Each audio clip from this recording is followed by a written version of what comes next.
pour vous la spécificité de l'intellectuel dans son action et qu'est-ce qui fait qu'un homme est ou devient un intellectuel?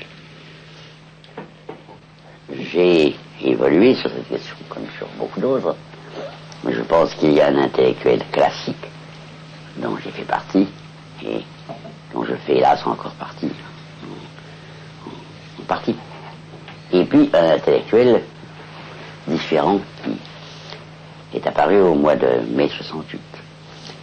Alors j'ai considéré que l'intellectuel classique, c'est celui que nous avons tous connu. Nous sommes nés, nous sommes formés des intellectuels.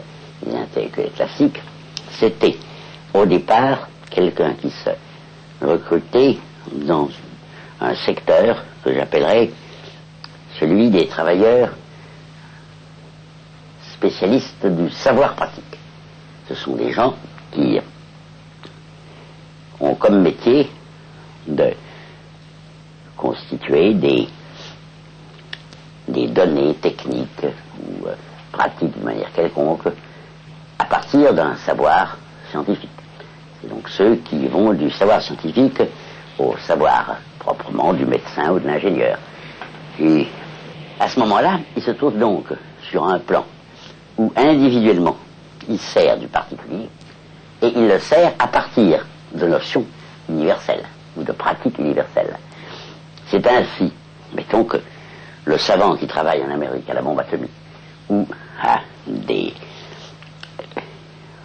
armes nouvelles qu'on exécute, qu'on exerce au Vietnam, qu'on essaye au Vietnam, est particulier dans la mesure où il fait ses armes, puisqu'il les fait pour le Vietnam, il n'est plus général pour l'impérialisme américain. Cependant qu'il est quand même universel, en ce sens qu'il applique à ces armes particulières un savoir universel. Il est universellement vrai que si vous mettez telle arme dans telle position, il en résultera tel danger.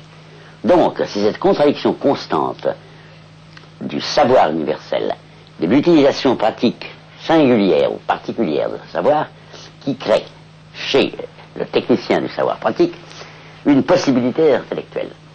Il est intellectuel à partir du moment où il saisit cette contradiction en lui, qui ressemble beaucoup à la contradiction de la conscience malheureuse de Hegel, puisqu'il y a aussi l'universel et le particulier dans cette conscience malheureuse hegelienne.